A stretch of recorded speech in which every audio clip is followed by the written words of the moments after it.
आज स्वर्गीय वीरभद्र सिंह की दूसरी पुण्यतिथि है।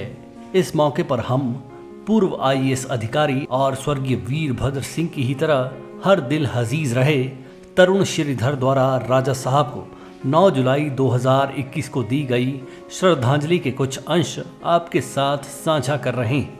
वीरभद्र सिंह के स्वर्गवास के बाद श्रीधर जी के द्वारा दी गई ये श्रद्धांजलि अखबार में प्रकाशित हुई थी।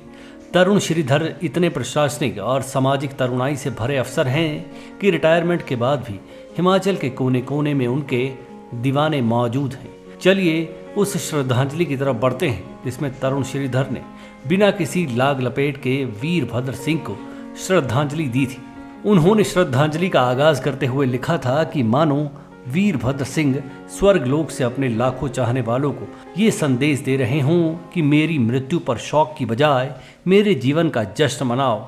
अपनी पहली ही पंक्तियों में श्रीधर साहब ने लिखा था कि अनुकंपा, संवेदना और विशाल हृदय वाले वीरभद्र सिंह की मुस्कुराहट हर किसी को मंत्र मुक्त करती थी, और जब कभी इस भोली मुस्कुराहट के साथ एक मजाकिया टिप्पणी का वार वीरभद्र सिंह करते थे तो आक्रोशित माहौल में यकायक शांति छा जाती और व्यवस्था भी बन जाती थी।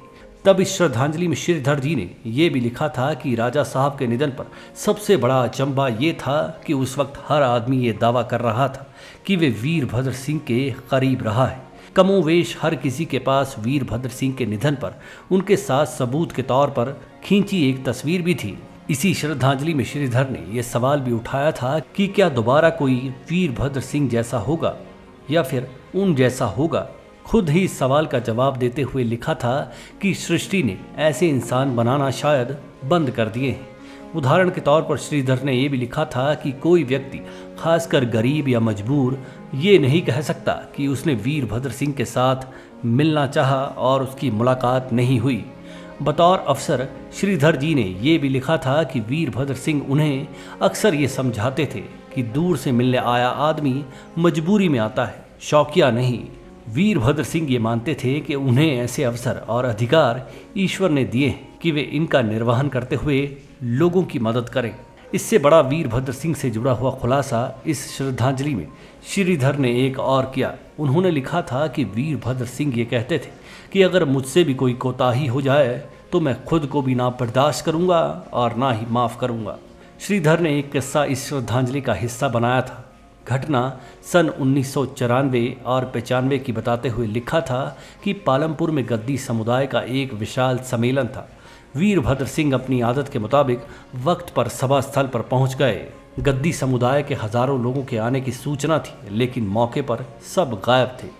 वीरभद्र सिंह के भव्य स्वागत के चक्कर में ये लेट थे और करीबन 10-15 मिनट बाद ये गद्दी वेशभूषा और वाद्य यंत्रों के साथ नाचते हुए मौके पर पहुंचे। लिहाजा उन्हें ऐसी डांट वीरभद्र सिंह ने दी कि सबकी सिट्टी पिट्टी गुम हो गई। लेकिन इसके तुरंत बाद वीरभद्र सिंह ने कहा कि गाजे बाजे और नाचना बंद क्यों कर दिया। बस फिर क्या था, एक बार फिर से सब ने नाचना शुरू कर दिया। वीरभद्र सिंह दिमाग के साथ दिल से भी सोचते थे। यही वजह थी कि वे दिलों पर भी राज करते थे। एक दूसरे की टांग खींचने की वजह से राजनीति बदनाम थी। वीरभद्र सिंह भी टांग खींचते थे, लेकिन उनकी टांग खिंचाई में मज़ा इसलिए आता था कि उनकी टांग खिंचाई में उनका अंदाज सौम्य और सभ्य रहता था। कई मुद्दों पर असहमति भी बन जाती थी।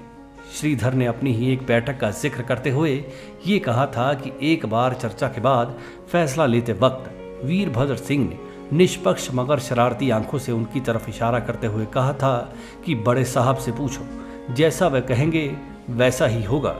श्रीधर लिखते हैं कि इस तरह के माहौल में मौजूदा अधिकारी के बीच में वे आंखें नीची करने के लायक ही रह जाते थे और उनके पास एक ही चारा होता था कि बात मान ली जाए।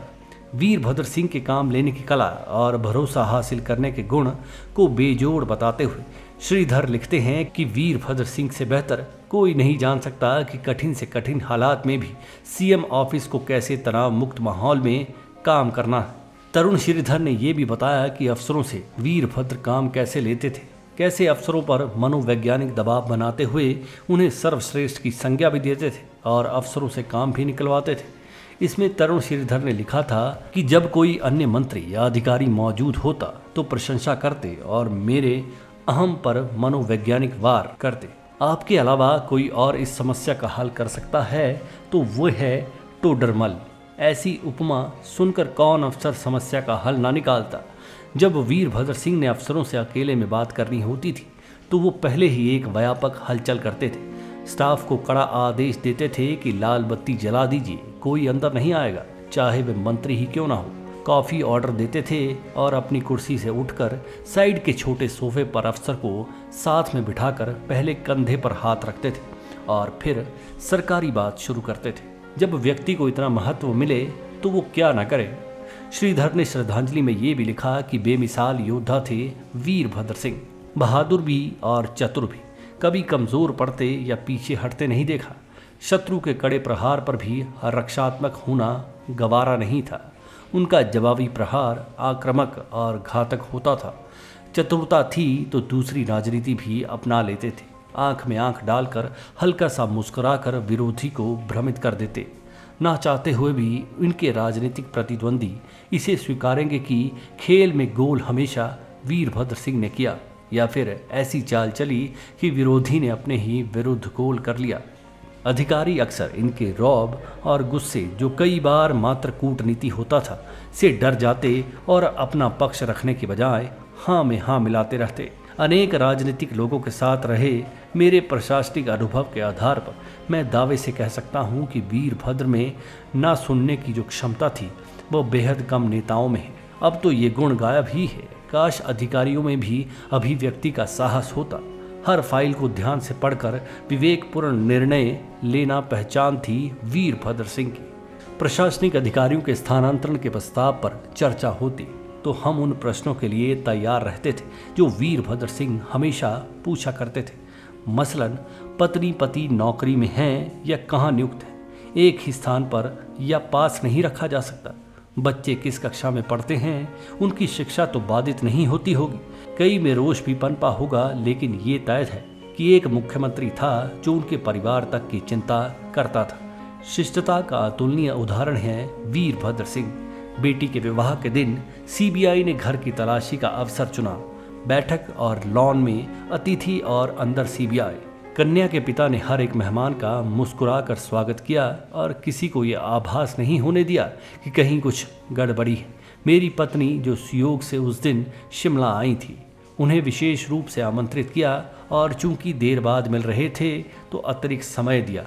ऐसा स्नेह और सम्मान। वीरभद्र सिंह 6 बार मुख्यमंत्री बने। छल कपट, चालबाजी या सौदेबाजी से नहीं, सिर्फ लोकप्रियता के कारण। पुण्यतिथि के मौके पर ब्लैक एंड व्हाइट भी दिलों के राजा वीरभद्र सिंह को श्रद्धांजलि अर्पित करता है। Manish Kaul, black and white news.